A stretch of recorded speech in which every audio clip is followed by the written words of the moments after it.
I've been sitting at this table for, I don't know, an hour, maybe two. The fluorescent light under the cabinet. Barb calls it the work light, because I only turn it on when I'm doing something. Taxes, fixing things, reading spec sheets. Right now I'm not doing anything, just sitting. That's what the nights are now. Sitting under the work light, doing nothing. I retired from GE Aviation in 2018. 34 years.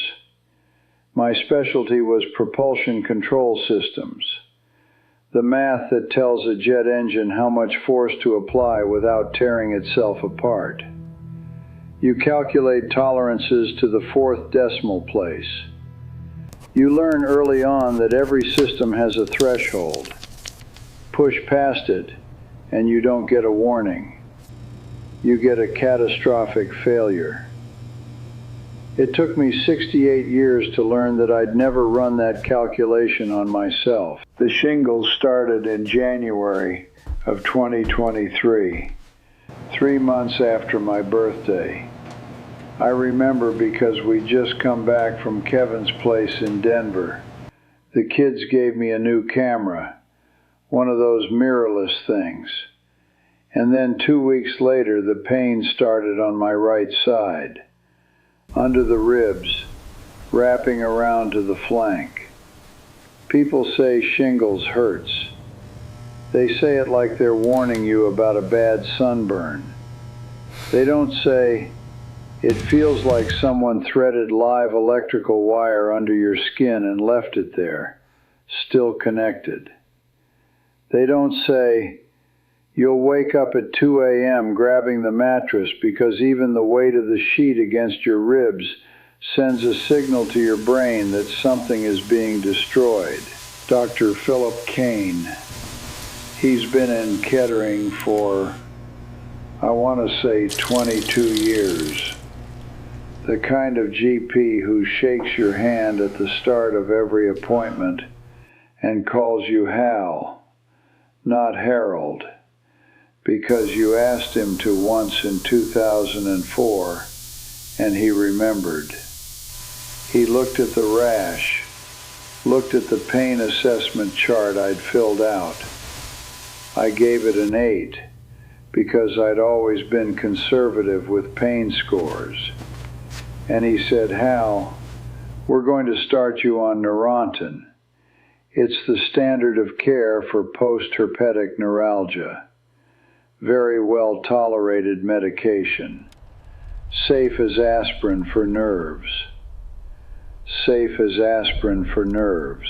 I went to the pharmacy that afternoon. 300 milligrams, 3 times a day.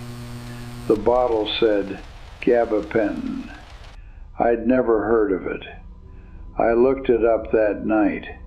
Approved by the FDA for epilepsy and nerve pain after shingles. Exactly my situation. I read the warning label the way I used to read torque specifications. Carefully, thoroughly, and then I trusted it the way I trusted the engineering manuals I'd built my career on. That was my mistake. Not a dramatic mistake. Not a stupid mistake. The mistake of a man who had spent 34 years learning that if a system is correctly specified and properly maintained, it performs as documented. I extended that logic to my own body, to my own brain, and nobody, not Dr. Kane, not the pharmacist, not the bottle, told me that this particular system had different tolerances for men my age. The pain didn't go away. 3 months in, Kane moved me to 600 milligrams, 3 times a day, 1,800 milligrams total, by phone, He called it in without an appointment. I remember thinking, he must really trust this medication. The pain still didn't go away completely, but something else started happening that I didn't connect at first. I stopped sleeping through the night. Not dramatically. I'd wake at 2 or 3 a.m., lie there for a while, fall back asleep. I told Barb it was just the pain, old men and their ailments. She made the tea she always makes when I can't sleep, chamomile, a little honey, and left it on the counter for me to find. I'd come downstairs and sit right here, at this table, under this light, and I'd drink it while the house was quiet. It was almost pleasant.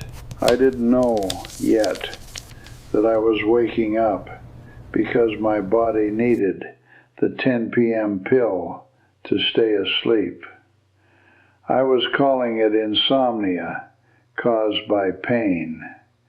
My brain had already started calling it something else, but my brain wasn't consulting me on that decision. 6 months in, 2,700 milligrams a day.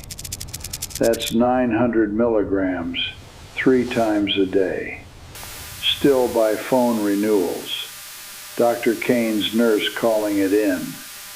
And then the math started to go. I want to be precise about this because I'm an engineer, and when I describe a failure mode, I describe it exactly. It didn't go suddenly. It went the way old concrete fails. No visible cracks, no warning. And then one day the stress exceeds the tensile strength and the whole section gives way.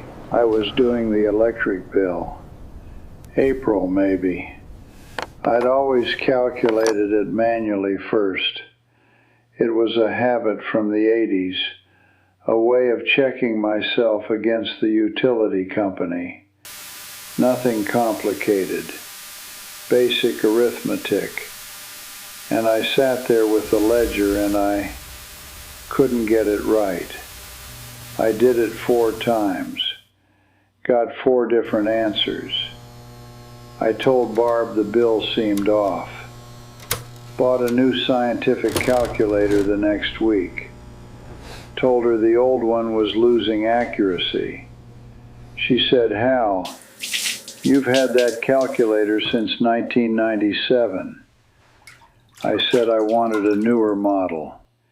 She believed me, or she chose to believe me. I'm still not sure which.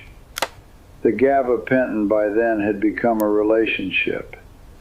And like every relationship that goes wrong slowly, I only understood what it was once I was already past the point where leaving was simple.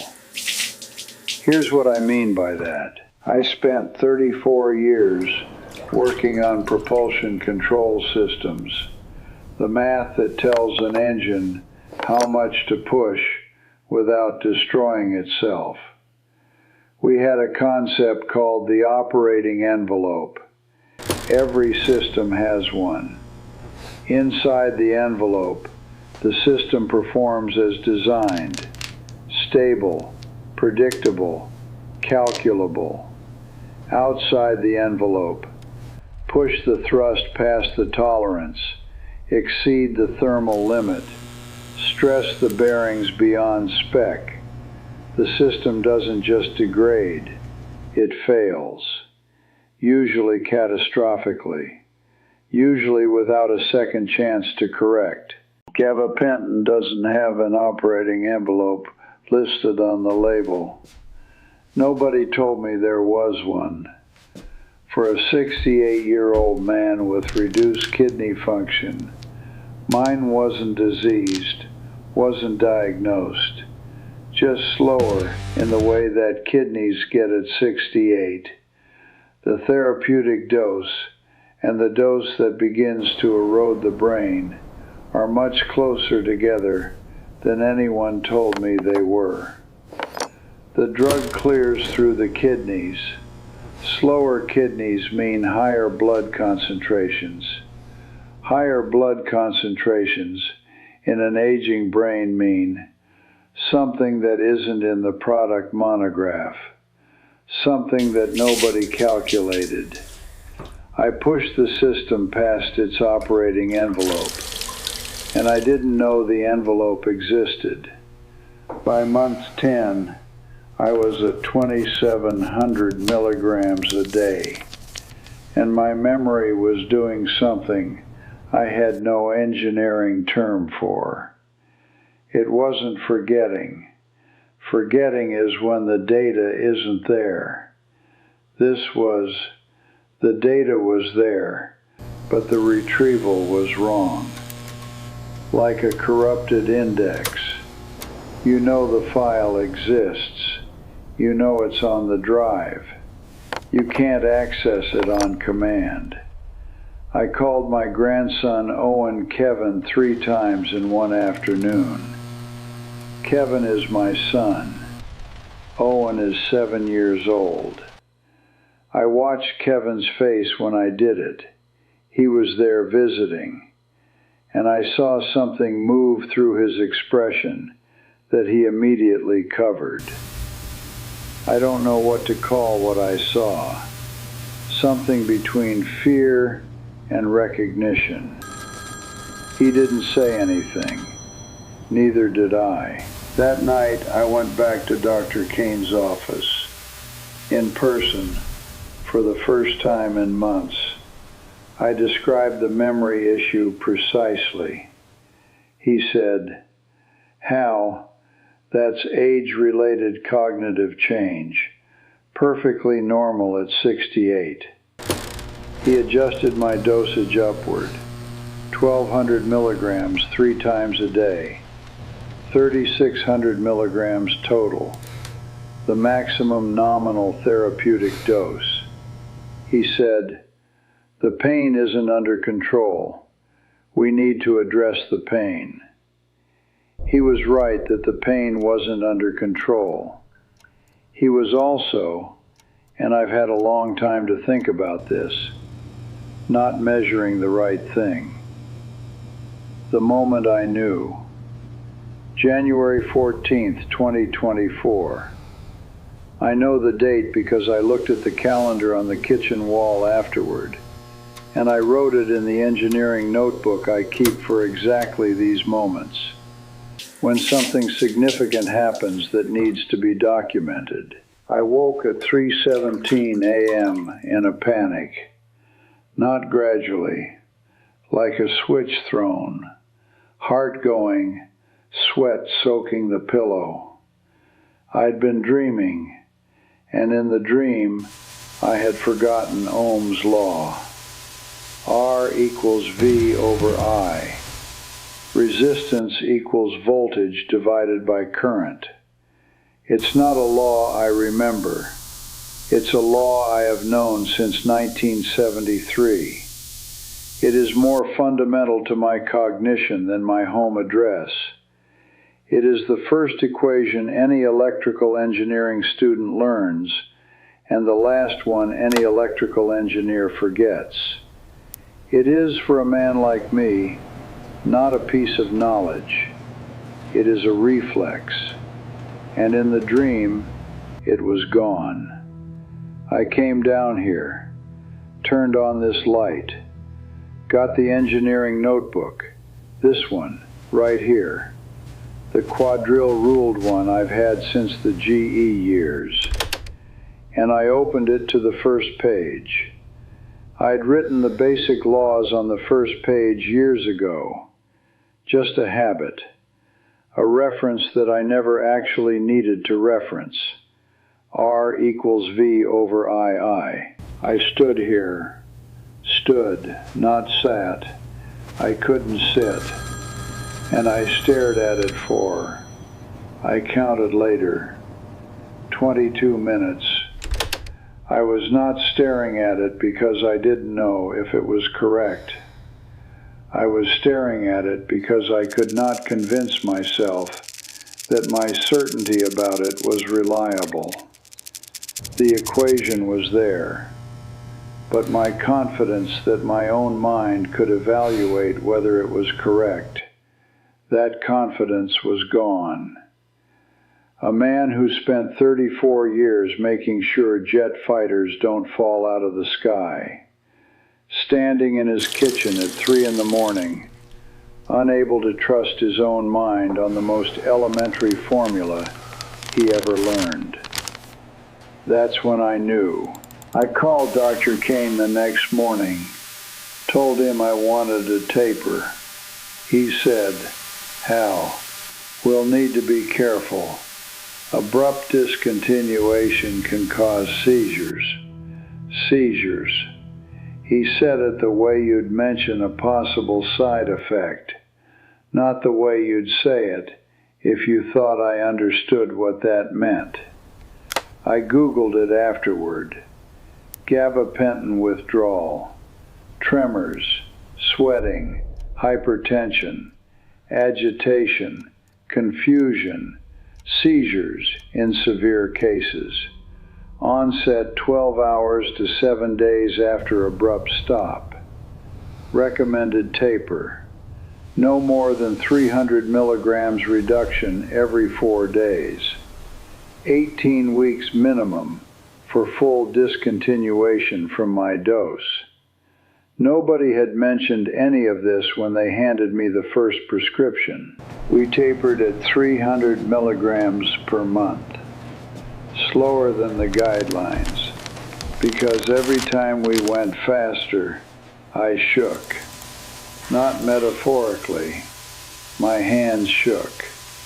Coffee cups rattled. I couldn't thread a needle. At Christmas, Owen, Lily, and Cora were here. I asked Barb to open the pickle jar because I was afraid I'd drop it. She did it without a word. She's been doing a lot of things without a word. 11 months to taper completely. That was March 2025. There's a pharmacist at the CVS on Woodman Drive. Her name is Sandra. She's maybe 40. She knew me from the refills, month after month. She never once said, "Mr. Mercer, you're on a high dose for a man your age. Have you discussed this with a neurologist?" She never said, "Are you having any cognitive changes?" She just counted the pills, pushed the bag across the counter, said, "Have a good one." I don't blame Sandra. Sandra fills 300 prescriptions a day. She has a protocol, and the protocol said my prescription was valid. That's the thing that still keeps me at this table at 3 a.m. Not anger. I thought it would be anger, and it isn't. It's something quieter. The recognition that I move through a system designed to dispense, not to protect. 34 years building systems for the Air Force, and I know what a system optimized for output looks like. The pharmacy system is optimized for dispensing, not for monitoring what happens to the person walking out with the bag. I've been off Gabapentin for 8 months now, completely off. What came back? The pain tolerance, better. The nerve pain from the shingles mostly resolved on its own, which it does in 70% of cases within a year. The sleep is better. Most nights I sleep until 5, sometimes 6. What didn't come back? The speed. I can still do the math. I'm not incapable. But where it used to be immediate, where the answer would just surface like it was already there waiting, Now there's a gap, a small gap, a fraction of a second that wasn't there before. I notice it every time. The NYT crossword takes 90 minutes now. It used to take 40. I stopped playing chess online. I can't explain exactly why. I just stopped. Kevin calls every Sunday. He asks how I'm doing, and I say fine, and he says, "Good, Dad, that's good." Mark calls once a month. The grandkids don't know what happened. Barb keeps a notebook now, a small blue one she carries in her cardigan pocket, with my appointments, my medications, things I need to remember. She started keeping it during the taper. She hasn't stopped. She put a post-it on the cabinet this morning. Neurology, Thursday, 10 a.m. Yellow post-it. The handwriting is very careful. She prints now instead of cursive. She told me it's easier to read. That's the reason she gave. There's a slide rule on the wall, right there, above the toaster. I saved it in 1991 when the GE engineers cleared out the old drafting room. They were switching to CAD and someone told them to toss everything analog. I fished it out of the bin. It's a Pickett N3T, aluminum, the kind that could handle trig functions without a table. I hung it there when we moved into this house, 22 years ago. I haven't touched it. I don't know if I could still use it. I used to be able to run calculations on that thing faster than most people can run them on a calculator. I used to demonstrate it at engineering department orientations. A joke. Look, the old man with his dinosaur toy. But I'd get the answer right every time before the kid with the laptop finished entering the numbers. I look at it sometimes, just look at it. I'm not sure what I'm looking for. 3,600 milligrams a day. That's the dose I was on at the peak.